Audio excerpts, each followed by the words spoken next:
This is the Detroit Sports Podcast Network. What's up, Detroit sports fans? Welcome to the Fan Report, a show made by fans for fans, powered by the Detroit Sports Podcast Network.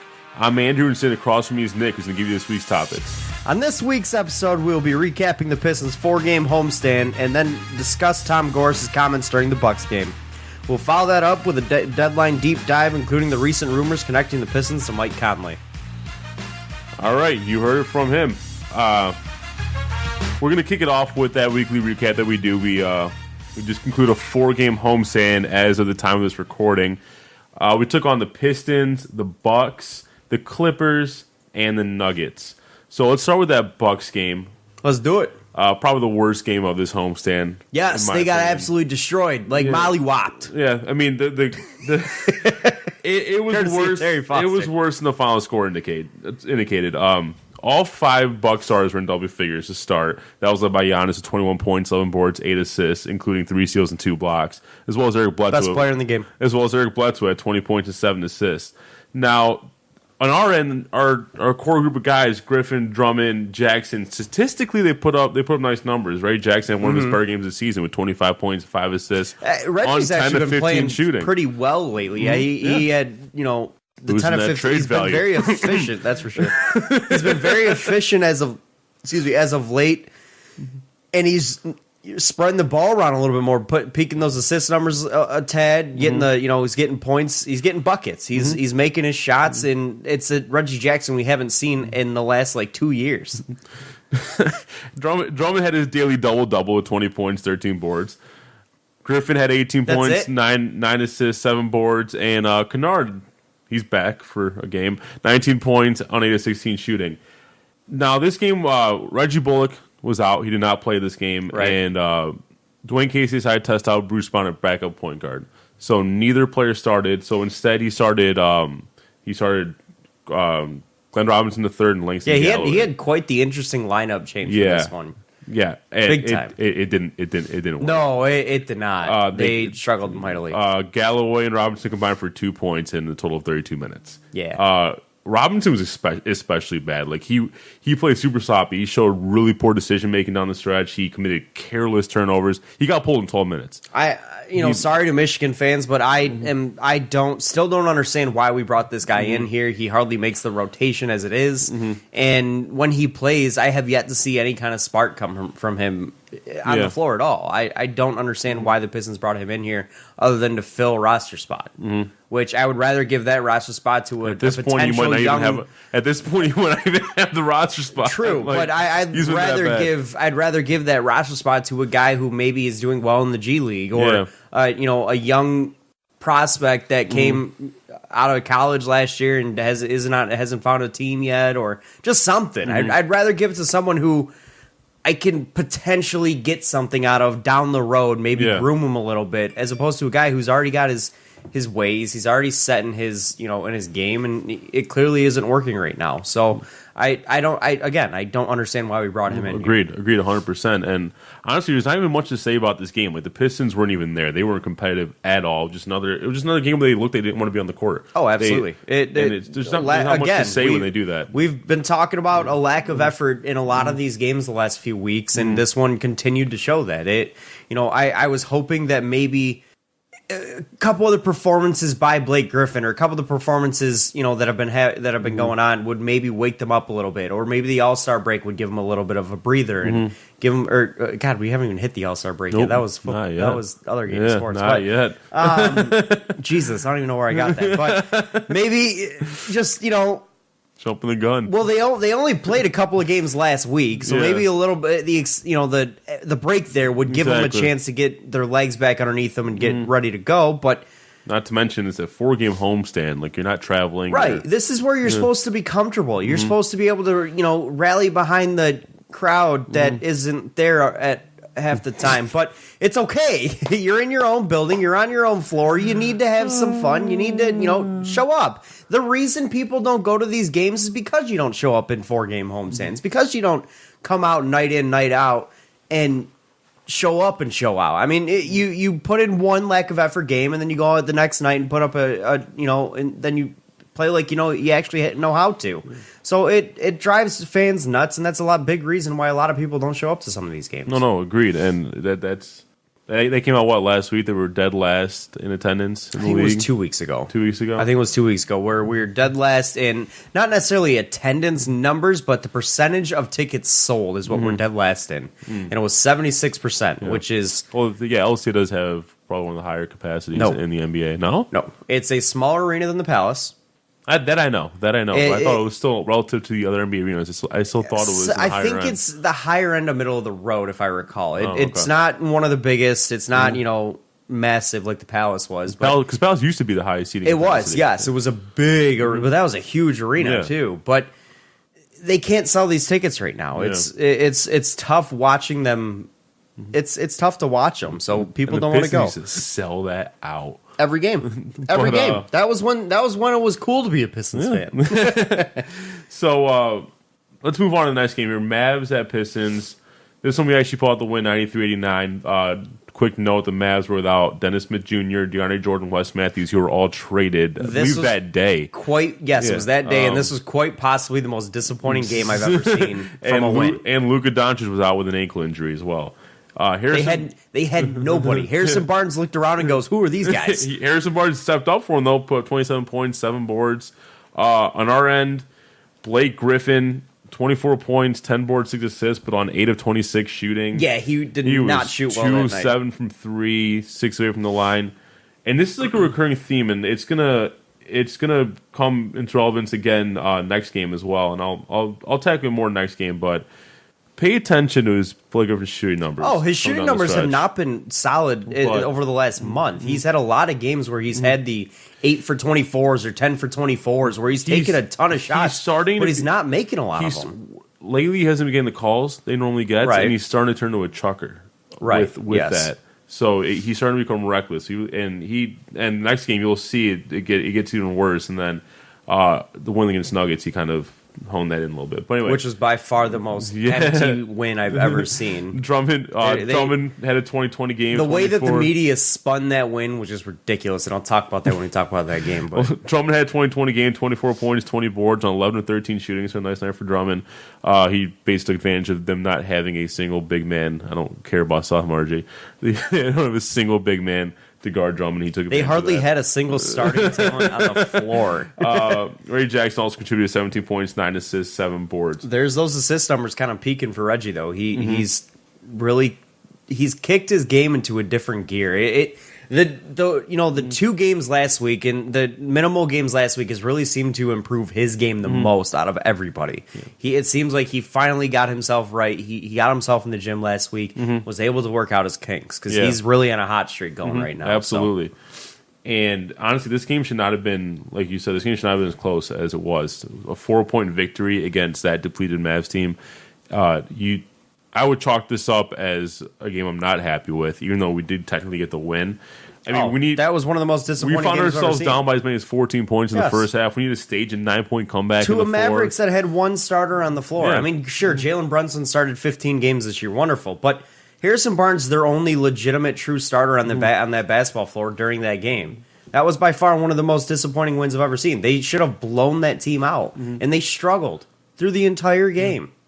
And I want to give you guys a couple of quotes from this game. First one, courtesy of ESPN. This one's Blake Griffin said, "We talked after the game about how we won the game, but we can't be happy about that performance. We have to work tomorrow like we lost this game because we didn't play well. We have to fix this ourselves. No one else is going to provide us with the energy." So, I mean, exactly what we were just saying. Blake Griffin saying that you can't even count this as a win. Like this was one of the worst Mavs team. One of the worst Mavs teams you'll see all year, if not the worst. And probably one of my favorite quotes all year coming out of this organization in general. This is courtesy to the Free Press from Dwayne Casey.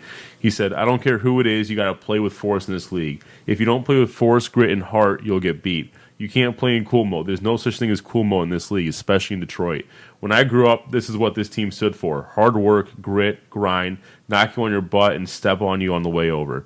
That just kind of hits home to the fans of the bad boys and the going to work crew, that's for sure. Because that's what I just remember being a kid, walking through, I want to say it was the Cleveland Mall. It was the Cleveland Mall during the series in like 07 against the or 07 or 08, one of the 2 years, against the Cavs. And we were walking through, and one of us had a Pistons jersey on. The guy at one of the stores was, kind of talking some trash. And I just remember him talking about how, you guys always throw bows and stuff. I'm like, our team works hard. It's because our team plays hard. And it's a blue-collar city and a blue-collar mentality and a blue-collar basketball team. And that's why they're so endeared to the city. So, that quote definitely really kind of touched the hearts of bad boys and going to work group fans. It really gives Casey some bonus points in my book to know that he gets that mentality. He gets the Detroit mentality. Like that, it gives him bonus points in my book. It gives bonus points with an incomplete, because I want to see him turn it into actual product on the floor. I'm not giving him a complete you can preach it. I'm just saying it puts him a little higher. You can preach it all you want. I want to see it translate to the floor. It's nice to know that he actually does get it, though. Right. Like, he understands that.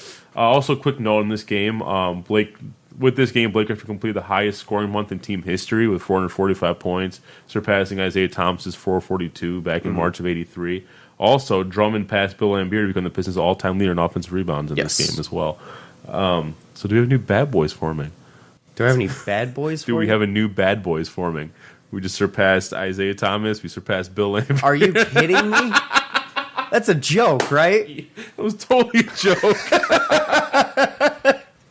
That was to get you riled up over there. It worked a little bit. It was almost not. I couldn't even. I honestly, I couldn't take it seriously enough to get mad.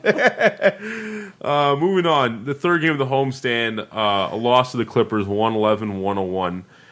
This is a game we definitely should have won. But Lou Williams, 35 points, 9 assists. He was a Clippers they MVP had this game in hand. Yes. Then blew it. Here's the story of the game right here. Clippers bench outscored the Pistons 80-17. That's the story of your game right 80-17? Yep. Whoa. First off, 80 points from a bench unit is ultra impressive. Second off, 17 is ultra bad. 35 of that was from Lou Williams. But our core played well. Griffin, 24 points, 11 boards, 6 assists. Now here's that shooting again. 9 for 23 shooting, 3 of 12. He always hovers around the 8 to 10 for 24. Always. 3 of 12 from 3, and then he only had 4 free throws, made 3 of them. Because he wasn't getting the line, he started turning into a chucker again. Jackson, 29 points, 7 assists on 50% shooting. You think Fatigue's taking in on some of his shooting? Honestly, it could be. I honestly think Fatigue is playing a role here, especially in the long shots, like the 3-pointers. He doesn't look it so far. Fatigue doesn't. But see, it's hard to see that when it comes to their shooting, because it's all from the legs, and it's hard to see. It's hard to really gauge that. Me, my trademark when I'm watching the game and where I start pointing to fatigue is when I start seeing laziness on the court. I can sometimes you can argue that becoming a chucker is considered laziness. If you're just chucking up shots as opposed to working it for them, that's laziness. That's fatigue. So I actually do think fatigue is playing a factor in Griffin's game right now and why he's so inefficient with his shooting.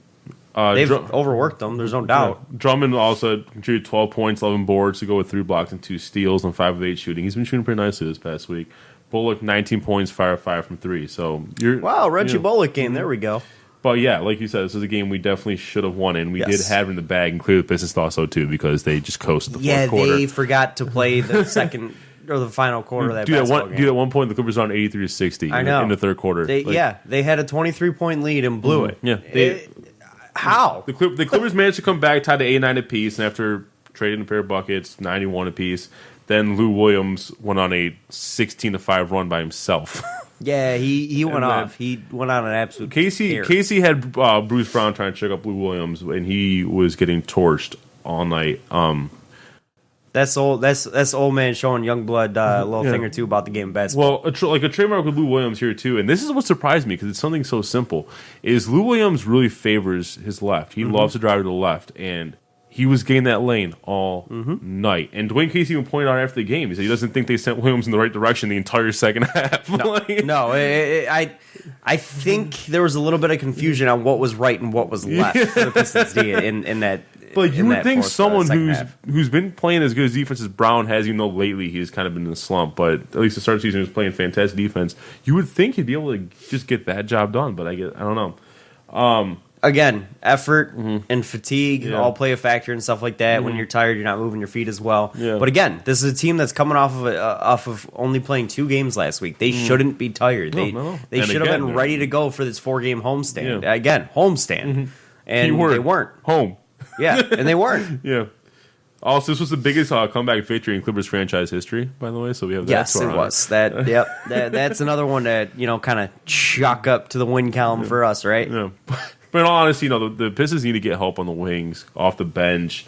We need shooting like. Brown, so are you proposing that they'd make a trade at the deadline? Brown, Galloway, Kennard, they shot a combined 1 for 15 against the Clippers. There's no question we have a major lack of shooting, and the shooting we do have doesn't play defense. You're not going to win when you have that kind of bench production, that kind of wing production. You're not going to win that way. You can't just rely on Blake Griffin to carry your team. Arjen Drummond to grab the boards when he needs to, and Reggie Jackson have his occasional good game. You're not winning games that way. No, it's a broke ass big three. I mean, they built around these three guys. Obviously, it hasn't thinking that this is their version of Lob City. Yeah. Well, it obviously hasn't worked because none of these guys are as talented as what was there. I mean, yes, you have Blake Griffin. But he's not the same Blake Griffin.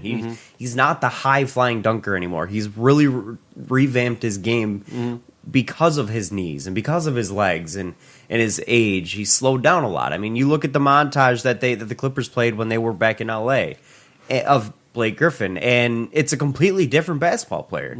And Andre Drummond, I'm sorry, he's no DeAndre Jordan. I think DeAndre Jordan's a better player offensively and defensively. Drummond's a better rebounder. I'll give him that. But then you have Reggie Jackson, and he ain't no Chris Paul. He ain't no Chris Paul. What a comparison. So I don't know what the mindset was originally building around these three guys, knowing what we knew about them. I never saw the potential there. But they haven't put anything around them either. I mean, again, like I said, we don't have any shooting on this basketball team, and the little shooting we do on some nights, they don't play defense. Like Luke Kennard, he has his moments. He has some streaky nights, but even on those nights where he plays well offensively, he's a liability defensively, so you can't play him down the stretch in a close game because of that. So there's obviously a big need on this team in terms of shooting and some wing defense as well. I still don't want him to go for it at the deadline, though. Yeah. I don't. But deservedly so. It's not the time to get it. The Pistons got booed off their home court that game, and Tom Gores was sitting courtside and witnessed that whole thing. So I hope that was a little wake up call for him. But I don't think so. Oh, I'm like, as a team owner, don't you think seeing your team that you own get booed off their home court, signals? I think that they're not trending in the right direction right now. I think that there's just a certain owner in this city who has a lack of a decorum pulse on the mood of this city, on the standpoint of how fans are towards his basketball team. He doesn't have a clue about how these fans feel right now. And yes, the boos can be a wake-up call, but he could look at it and say, oh, that's just one game. And that's kind of what I've seen from him is, we played poor yesterday, but we're still a really good team. We've still got Blake. We still have Andre. We still have Reggie. We're still a good basketball team. But in reality, it's not just that night. It's not just one night. It's several nights. Well, we'll get to Gores in a second, too. The final game of this homestand, we took on the Nuggets with a decisive victory, 129-103. Most BS win over a good team I've ever seen. Why is that? They didn't have anybody. No Jamal Murray, no Gary Harris, no Paul Millsap. And then the Nuggets have had Gary Harris for all of 10 games of the year. Okay, but he's still an important player on the team. And then Jamal Murray's their big-time point guard. And then Paul Millsap's kind of the glue that holds it all together. And he's still a fantastic player. They had one guy that was worth a damn. I mean, granted, they're a team. They had Jokic. Monte Morris has been a beast for them all year. Okay, they're a team. Wonderful. Yeah. Still a bullshit win, in my opinion, because, again, you're talking about a team that's missing 3 starters. Anytime you're missing, and then the local media will tell you, "Oh, we beat the best team in the West. We're awesome." Oh, I'm not happy about that. I'm not saying "Oh, we beat the best team in the West. That was great." I think the team you beat is nowhere near even close to the team that they actually are. Let me tell you why I thought this was a good one. Let me run down the stats real quick first. I'm going to tell you why I thought. Well, I was happy with how they. There were some certain standpoints that were there were certain positives about it, but to try to flaunt this as a great or even good win, that's dishonest. Let me get to it before we start bashing it. All right. The Nuggets actually had all 5 starters for the Nuggets were actually in double figures this game, as well as Trey Lyles off the bench. He also contributed 20 points. But yeah, as a whole, Pistons players put up really good numbers: 27 points, 12 boards for Drummond on 12 14 shooting. Griffin only 12. I'm kidding. Griffin 17 points, 7 boards, and 6 of 8 shooting. So you toned down the shooting. He only played 23 minutes. None of the stars played the fourth quarter. Stanley Johnson 21 points, 7 boards on 7 of 10 shooting. Galloway 18 points, Kennard 14 points. As a team, the Pistons played a lot better. But again, as a team, they shot 54.5%. But again, you don't think there's any credit to that being a shell of what the Denver Nuggets actually are? Well, let me finish. First of all, I'm going to tell you exactly what they. I'm going to tell you why I liked some of the stuff they did here. Because anyway, as a team, they shot 54.5% from the field, 43% from three. And why I'm impressed with that is because of the fact that the Nuggets are still one of the best perimeter defenses in the league. Even watch Jamal Murray. Jamal Murray is not like the reason they're the best perimeter defense in the league. Yes, but when you're missing 3 starters, you're going to have a lack of. I mean, anytime you pair up a bench player or a bench unit up against a team's starting rotation, that starting rotation should 100% of the time beat that bench unit. It's not a bench unit. You're just missing Jamal Murray and Gary Harris and Paul Millsap, Andrew, and Paul Millsap. Okay, maybe Paul Millsap. How much did he contribute this year? A lot, dude. He's one of their better players. But either way, so what I liked that they did here, though, was I actually did like Casey's plan of attack here in the fact that he opened up the perimeter. He really focused. Like the Pistons drove the lane really well in this game, and they kept making the extra pass on those drives. So basically, they collapsed that perimeter, and they were able to find the open guy every time. Obviously, it didn't go in every time, but it went in 43% of the time. So I like the plan of attack that they had there. And I also like the defense that Drummond played on Jokic. He was really disciplined on Jokic's pump fakes. Jokic loves his pump fakes. He was very disciplined on those. And in the post, he was lockstep with him. And after an 11-point fourth quarter where Jokic got the better Drummond in the fourth quarter, Drummond allowed 5 points to Jokic the rest of the way.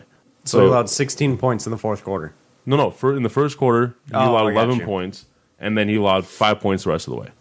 That's what I'm saying. So he after getting beat by him a little bit, he really stepped up. He was but it's easy to do that when you don't have to worry about threats on the outside.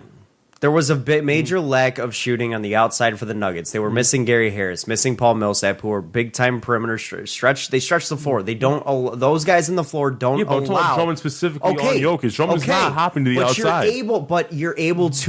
not able to. When those guys are out there, you can't sag at all to help down low.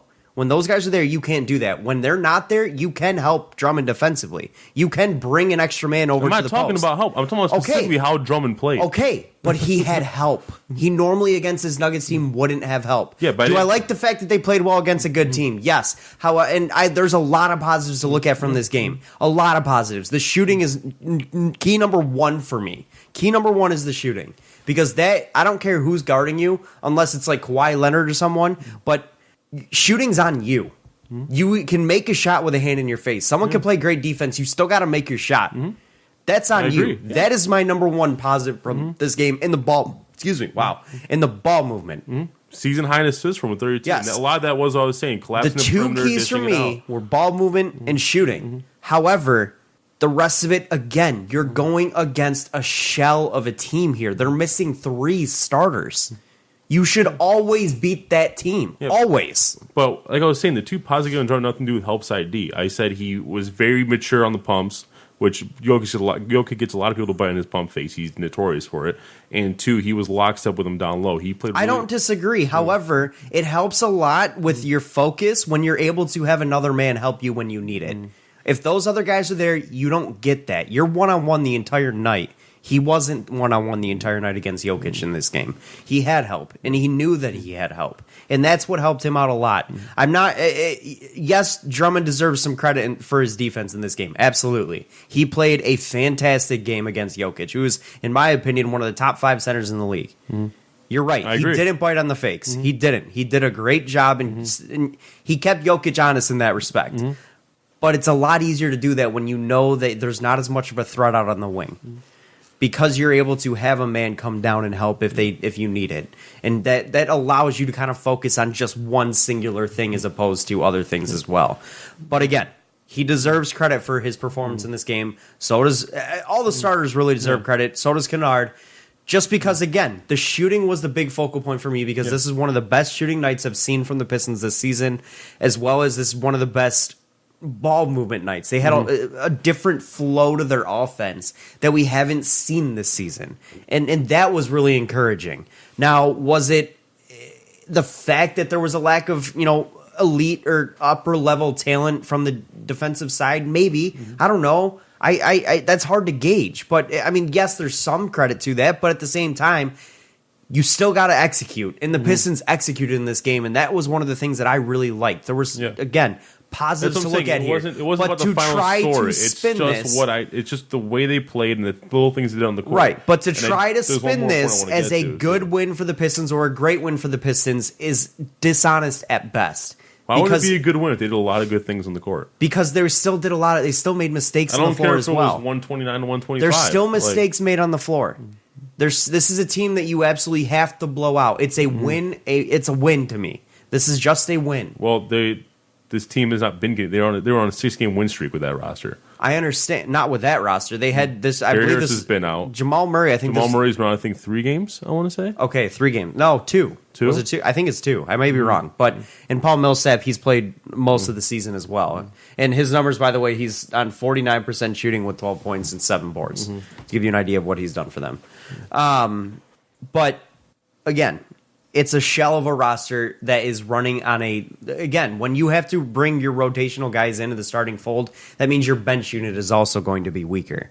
So the Pistons were able to beat them all across the board because of that.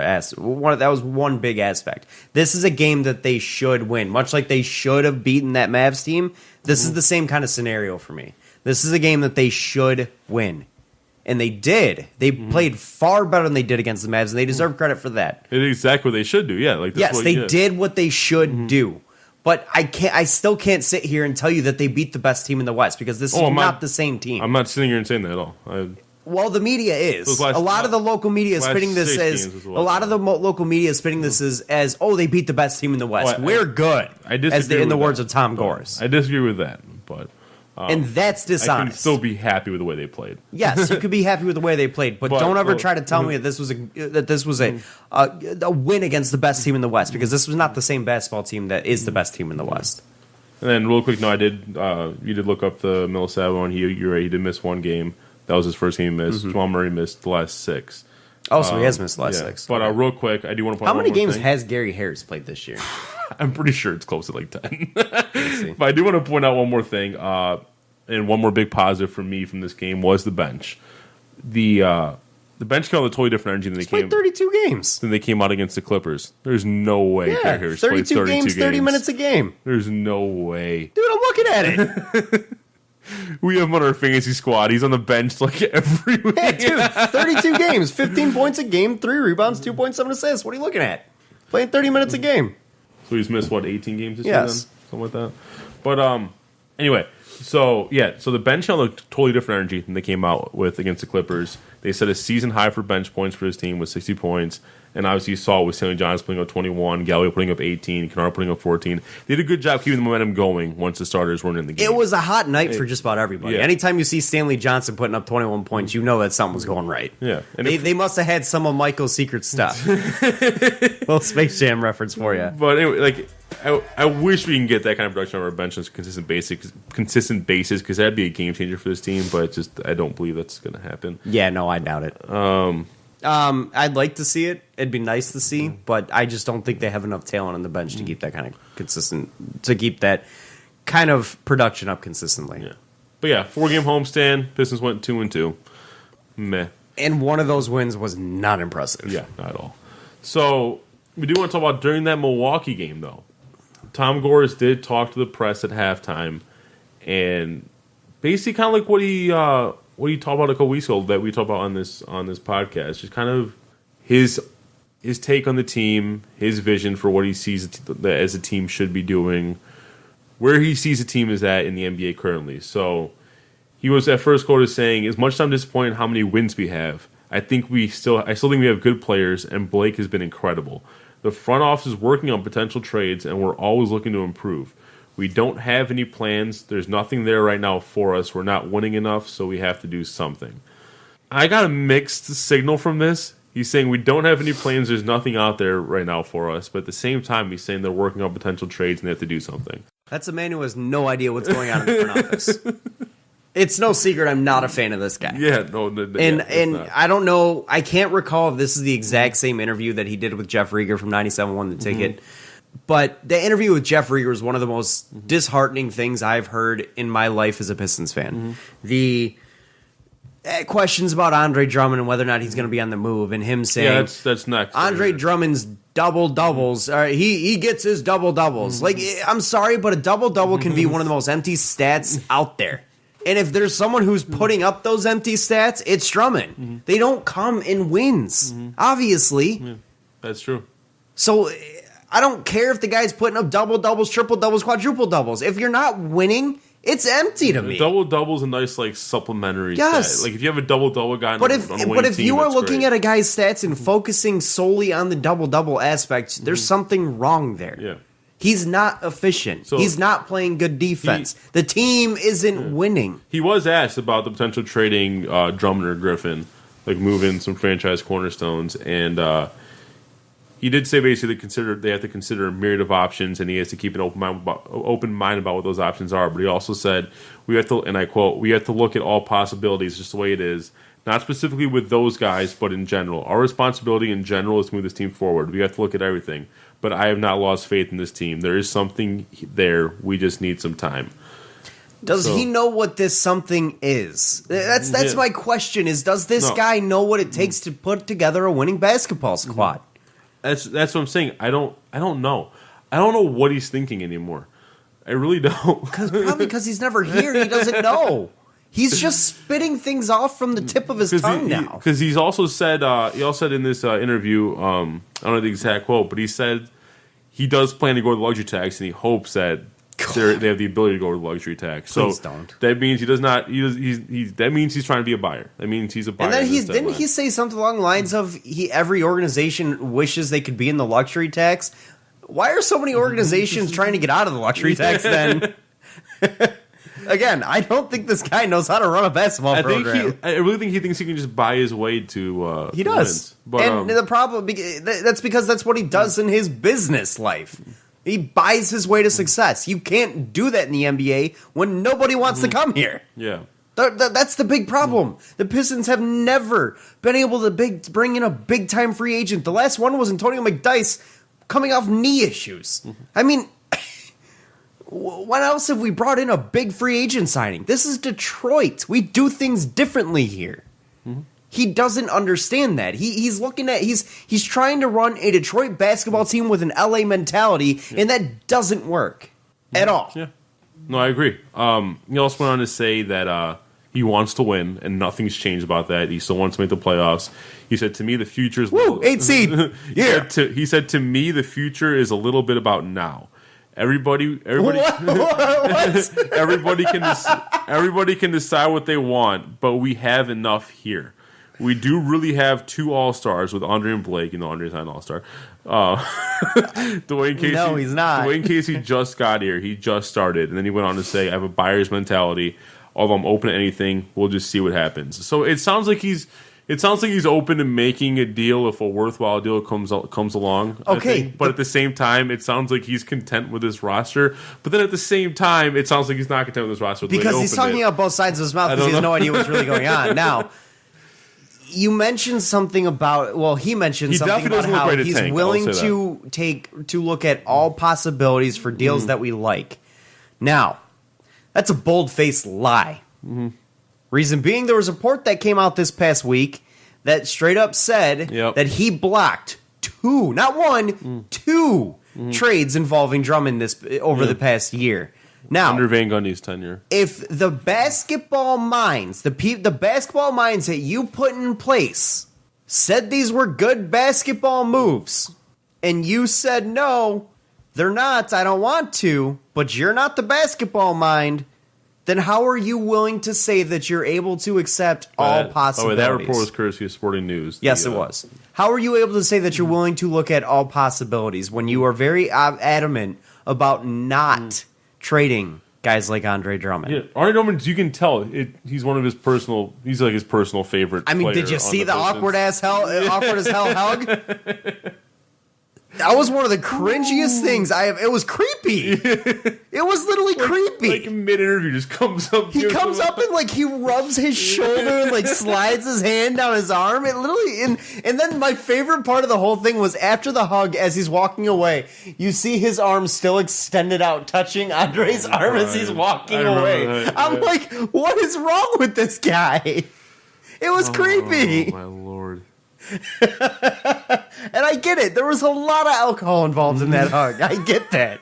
But there has to be a certain level of, using your word as well as, courtesy of Jim Caldwell here. We love him here in this city. A little decorum involved in here. I mean, come on. That was one of the... And that was on live TV, damn it. So, anyway. But, yeah. So, it doesn't sound like he's really looking to tank anytime soon. Well, clearly he wants to go to the luxury tax because every team wants to. Yeah. So, yeah, I don't know. I can't get a read on what this team's going to try to do in this deadline. But we do a report, or actually about to talk about, that suggests that they are. Before we hop into that. Because Tom Gores did say at the end of the interview that he does consider this team to be buyers at the deadline. Right. Before we get into that, pick one owner to keep and one owner to get rid of here in Detroit. Give me one of each. I guess a better question would be, would you rather have Marth Vader or Tom Gores? Because obviously, the Ilches aren't exactly running a great couple of organizations, but they're. I think the Red Wings have the brightest future. Yeah, I'd still keep them over both the Fords and Gores. But honestly, I'd have to go Gores. You're keeping Gores? No, I have to. Get rid of him? Yeah, I think I agree. I would honestly keep the Ford family. You really struggled through that. I honestly think I would keep the Ford family over Tom Gores. You can't run a Detroit organization with an LA mentality. It doesn't work like that here. But the coach gets it. Yeah. But anyway, let's move on to the latest trade rumor now. Do you think he regrets walking into this situation? I don't think so, to be honest with you. No? Okay. I mean, he did buy out his private equity firm. No, not Gores. Casey. Oh, I thought you were talking about Gores. No.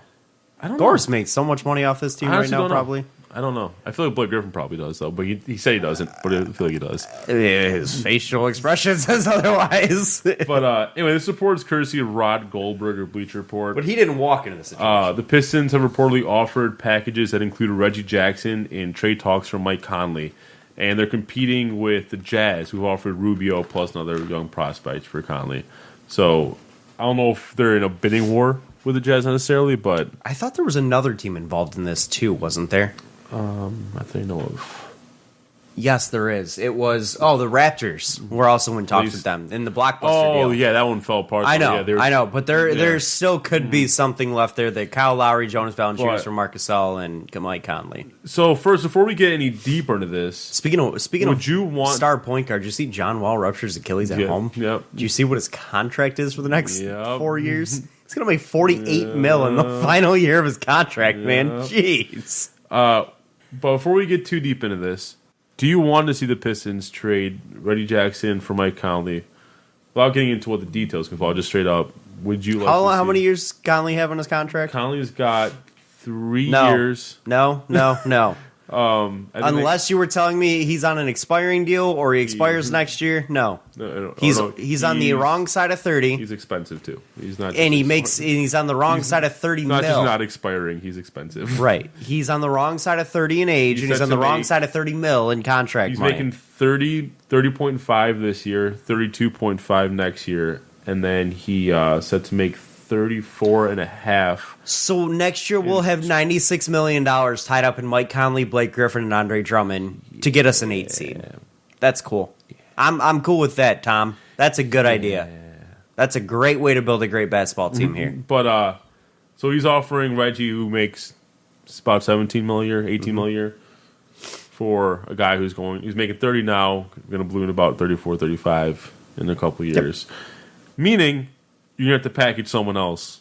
You'll probably be able to throw in a garbage contract in there, like a John Lure or something like that, to give you an extra $10 million on those books. But But that's not the disturbing part of it. No. The real bad part is the fact that they're including a first-round pick. That's a rumor. So you mean to tell me that over like the Blake a Griffin 5-year span of drafts, we'll have, to our credit, Stanley Johnson, who won't be back. Henry Henry Ellenson, who won't be back. Luke Kennard, who probably going to be traded anyways, or he's whatever. I have nothing to say about him right now because he's 1, incomplete, 2, overly streaky, so it's not really a positive right now. And then no first-round pick and no first-round pick again. That is our 5-year draft stock. Yep. And you wonder why this organization can't win basketball games. Well, yeah, no. You have to build through the drafts in the NBA now. Have to. Especially if you're in Detroit. Absolutely. Especially if you're a small market. That's your... Basically, your only way to build is through the draft. And Detroit's not exactly a small market, but it ain't. It isn't in LA. It's not a big market. It's not LA, and it's not New York. People don't want to come here. It's a fact. Let me see. So you have to do it either through the draft or through trades. That's how they built the Going to Work crew. They traded for Rip. They traded for, or did they trade for Chauncey or did they sign him? I don't remember how they initially got him. No, they signed him. They signed him, but he wasn't a big name player. He was a journeyman. Yeah, he was a third overall pick. In the draft, and he was a really well known fringe starter backup point guard that they made into a star here. I'd compare him almost like a Terry Rozier type. Yeah, but obviously Terry Rozier spent his whole career at Celtics so far. Right. But Terry Rozier, if he was bouncing around, right. But not place. I'm just saying is how unknown he was. But no, I'm definitely 100% against. It's the Blake Griffin trade all over again. Yeah. You're trading away what's soon to be an expiring asset. Next year will be an expiring asset. Yeah. First round pick that could be if you can call him an asset. That could be valuable this year, honestly. The first round pick is going to be a lottery pick at the way things are going. Oh, it's going to be a lottery pick. I'm just hoping we get a top 10 pick. I'm hoping. Yeah. But either way, it's a valuable pick. Mm-hmm. And you're robbing yourself the opportunity to build because you're looking at, again... Because you're back in luxury tax just like the Blake Griffin trade, you're overpaying a star who's on the wrong side of 30. I think Blake Griffin's actually 30. I don't think he's... Is he 31? I'll look it up his exact age. I know Conley's 32. Conley's 32, yes. The problem is my issue is you are tying up $96 million in 3 players next year. Blake Griffin doesn't turn 30 till next month. Okay, 2 of which will be on the wrong side of 30, and 2 of which will, and neither one of them are true number 1 guys. Which, by the way, Conley, I believe, is coming off like an Achilles tear, isn't he? Yeah. What's our mentality here? You're assuming that they have a mentality. I think they just like to spend money to spend money. It's what it is. It's Tom Gores saying, I want to be a buyer at the deadline. And it's, so he can make noise in the media? Is that what this is? And it's the organization saying, okay, who's selling? Oh, look, the Grizzlies are selling Mike Conley. And I'd rather Marc Gasol than Mike Conley. And they're selling Marc Gasol. Let's go after both of them. I wouldn't be surprised if they try to go after Anthony Davis, too. Oh, we don't have the assets to get him. 4 first-round picks? Yeah, okay. I read a report today that it was actually 6 total picks. It was 4 first-round picks. It was like 2 seconds. God. Demanding, yeah. Jeez. Did you see the Lakers' final offer, by the way? Who in the right mind declines that? Do they have a roster left? That's their entire team, and they said no. That's literally their entire rotation, basically, minus LeBron. My Lord. But no, Conley's been playing really at that point, Magic Johnson damn well just went, I'm done. You guys make the offer now. To be fair, Conley is clearly an upgrade of Reggie Jackson. Clearly. And he's coming off the Achilles. He's still having a really good season, averaging 20 points, 6 assists per game right now. His shooting numbers are down, but he's clearly an upgrade of Reggie Jackson. So that's there's no question about that. But for how long? That's the question. For how long? For this year, maybe next, or at best. I mean, he'll be 34 by his 3rd year of his contract. And is it worth completely tying yourself down? Yeah, tying yourself down for 3 years. Yeah. I mean, you're committing to what you have now with Conley. You're committing to that for 3 years and committing to players that will be 32 and 34, making combined over $100 million between the 3 of them. I mean, is that really what you want? Because that ain't what I want. Because that isn't going to win basketball games. That's going to get you into a lottery pick real quick at $100 million for 3 guys at that age. No, I agree 100%. So, honestly, I personally don't want us to do any deal. Like, the Grizzlies are trying to do salary dumps. I don't want us to partake in that. Which, frankly, is what we should be doing. Yeah, that's what we should be looking at dumping salary. Mm-hmm. We have... Hey, does LeBron like to play with Blake Griffin? I don't know, but we have an asset here in Detroit, albeit very expensive. Mm-hmm. But he's playing out of his mind. Granted, he's been in a slump lately, but he's playing out of his mind. Mm-hmm. Find a deal. Find a deal for him. Get something. If you have to take on a big contract that may expire in a couple years, fine. Do it. Mm-hmm. You can at least... Blake Griffin would 100% garner a first-round pick right now. And we need draft capital. And that's how we would get it. Being willing to deal guys like Blake Griffin. This team is not going to win anything right now. You're not beating the Warriors. You're not beating the Nuggets in a 7-game series with a full roster. You're not beating the Rockets, I think. You're not beating, the Lakers, honestly. And you ain't, and even in your own conference, you're not beating the Bucks, Raptors, Sixers, or Celtics. So what is your mindset here when you know you're not going to win? If your goal is to go and get bounced out in 4 or 5 games in the first round of the playoffs, that's your goal. But that's pretty low standards, if you ask me, in a city that demands high standards of their sports teams, except the Lions. Yeah. Well, going along with the belief right now, though, that the Pistons are trying to be buyers, there is a report out there right now that Minnesota is looking to sell at this trade deadline. Is there a deal with Minnesota that you would want the Pistons to I pursue? think, and part of me hates this idea. Mm-hmm. Part of me likes it because I think a change of scenery would be great. Mm-hmm. I almost know where you're going with this. What about the idea of Andrew Wiggins coming to Detroit? I knew you were going there. I hate the idea. Part of me hates it, but at the same time... You're locked in for 5 years at $25 million a year. I know, but that's cheaper than Mike Conley. He's a lot younger. What? Does his contract inflate? Is it I think it is backloaded, but he's you're going to be paying him $33.6 still cheaper than the final year of Mike Conley's deal by 2023. Now, he's young, he's athletic, he's got the abilities to play good defense, he's got the abilities to be a great player on offense. You just have to get the mindset there. Yeah. Dwayne Casey's a mindset kind of coach. He can bring that out of him. Do I think it's a great idea? No. Again, that's not the direction I want this team to go. However, this clearly is the direction that the team wants to go, and the ownership in particular. That's something that you could potentially look at. And with how willing they are to move on from him right now, you may get him on the cheap a little bit. Just a little bit. Little discount. What about, no, I doubt they'd accept this, but Towns... If I'm not mistaken, Towns has said that he wants to leave Minnesota. Drummond for Towns, you might have to include a pick. No, to make the settle, they'll have to include someone else. So I was thinking like a Taj Gibson or someone. Taj Gibson's getting paid $14 million. You would have to probably grab a big contract. That's $14 million coming off the books. I don't think they'd be willing to give up an expiring deal. It'd have to be a bad contract that they. So you think if you gave Drummond first for Karl-Anthony Towns and Taj Gibson? Do you think they would do it? Would you do it? I don't like giving up picks right now, man. But for a guy like Towns.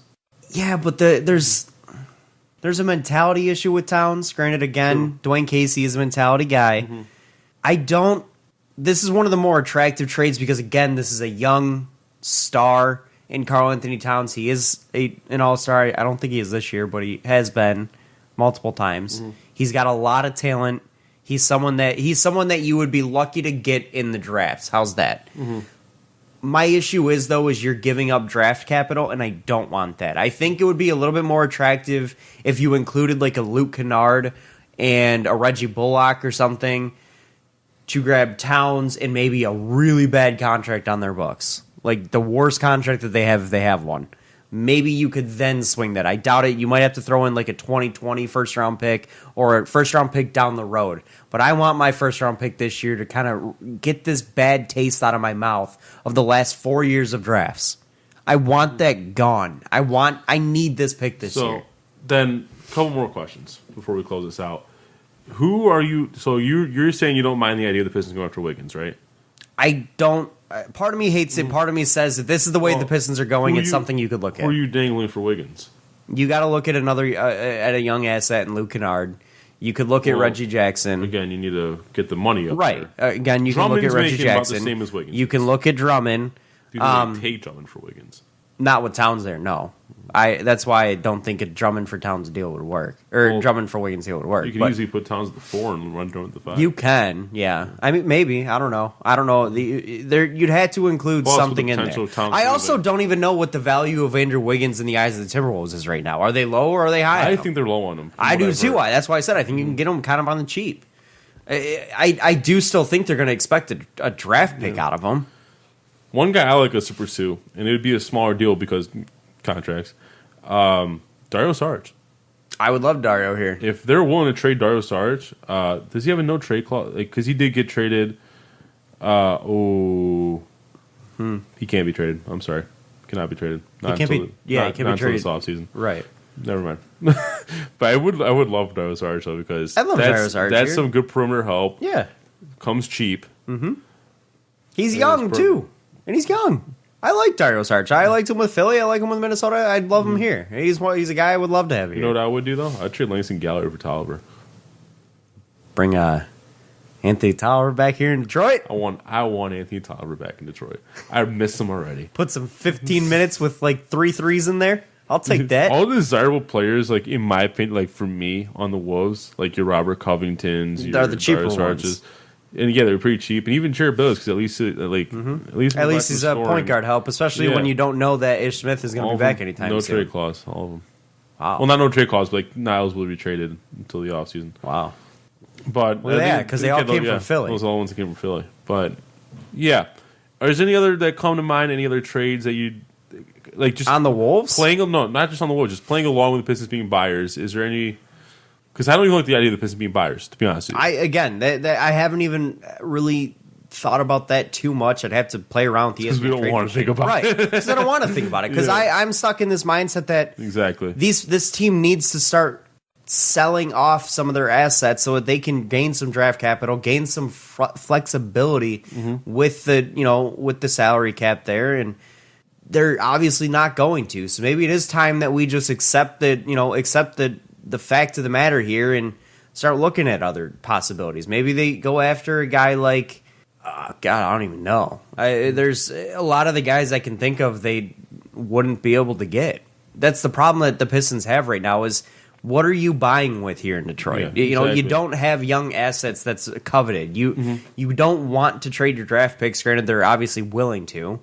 So what assets do the Pistons have to give up for somebody? Exactly. That's the problem. They don't have much. So you're going to get. You can say you're a buyer, but you're going to get what you're going to get is very minuscule compared to what you're asking for. Mm-hmm. So, agreed. Are you really going to be able to be a buyer? Which is why Tom was saying there's nothing much out there, but he wants to be a buyer. I'm not seeing it. Wonderful. Then get some assets first. Exactly. Like that should click in his head. Like, okay, you want to be a buyer. There's nothing for you out there. What does that tell you about your assets? You don't have any. Yeah. So, anyway, that's our show for tonight, unless you have anything else to add.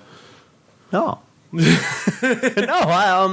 I am frustrated. Yeah. I'm a frustrated Pistons fan. I love this team. I'm diehard of this team. I always have been. It's just the direction is so confusing right now because, again, it's been the theme of this podcast. Frustrated Pistons fans venting. Absolutely. That's what should be the title.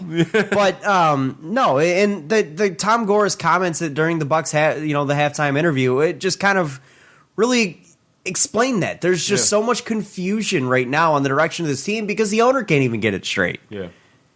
And he's supposed to be the one that's leading all of this. And maybe that's the problem. Maybe that's why it is such a confusing direction. Maybe that's why there is so much of a, is this team going to buy? Or this team's going to sell. I mean, the fans clearly want to sell. The fans clearly want cap flexibility and draft assets. Mm-hmm. So, I mean, I get it. The fans aren't necessarily the basketball experts. We don't see the inside. Mm-hmm. We don't see what's going on in the locker rooms of other teams in our own locker room and in the front offices. But at the same time, we're still watching the product on the floor. We're still watching the direction this team is moving, and we're not encouraged. And if we all see that, I don't know what you are looking at. Yeah. And that's, pointing towards Tom Gores. Mm-hmm. Like, what is he watching that we clearly are not seeing? Is he living in the year 3000 here, and we're back in 2019? Maybe. But not likely. Mm-hmm. So it's just a little bit disheartening to see some of these comments come out of the ownership. I mean, again, that Jeff Rieger interview really I've never in my life had a moment as a Detroit sports fan where I was at the same time so angry and yet so sad about what was said, because it really kind of nailed it home to me that we have an owner that meddles into the everyday operations of this franchise that has no business doing it because he doesn't understand the game of basketball. Yeah. And that really just was so disheartening to me, and it sucked. It straight up sucked. Yeah. But hopefully there's some bright futures for this Pistons team. There's obviously greener pastures at some point coming down the road. There's got to be. Well, hopefully. We're starting to get to the end of some of these contracts. I think, see, as a sports team, I think this is the worst position to be in. Oh, absolutely. You're capped out, and you're mediocre at best. Yeah. And you've got no way to go, but because you got to tank it first before you can come back up. At some point, whether or not you just ride it out, or you do it for yourself, or you do it by yourself, you're gonna have to tank this whole ship to rise it back out from the ashes. And it all stemmed from a team being in the worst position you could possibly be in, with an owner who knows he's on the ropes, or not owner, GM who knows he's on the ropes, making desperation moves just to try to save his job. Yeah, it started with the Blake Griffin deal. It started with the Blake Griffin deal. Yeah. That's truly what really. Drafting, but, the poor drafting will never help. If you draft poorly, you're not going to win in this league. Yeah. That's the fact of the matter. The teams that are playing well are the ones that drafted well. Exactly. Outside of like the Rockets, they kind of traded for their pieces. We can continue to bet all night if we wanted to, but we really could. Yeah. I really could. But anyways, guys, thank you so much. We hope you enjoyed it. Hit us up on Twitter. At Real Fan Report is how you can find us. Don't forget to check us out on Twitch for a live show. Mondays and Thursdays. We'll be back on Thursday night, 8 p.m. Eastern as well. We got a lot of good content up on there. If you like sports, you like movies, obviously it is more of a national spin on things, but if you want to get outside the Detroit sports headspace for a little bit. Yeah, we have a lot of fun with it. We like to hang out, kick back and have a lot of fun. So, but it's just kind of some different takes on things. Yeah. But we thank you guys for listening. We hope you enjoyed it. We'll be back next week, same place, same time, same topics. Well, not really same topics, just same talking point or focal points. Does that make sense? Same team. Oh, that. Sure. But anyways, guys, this has been the Fan Reporters. Bye, fans. For fans. Thank you guys again. Enjoy the rest of your week. Have a good night.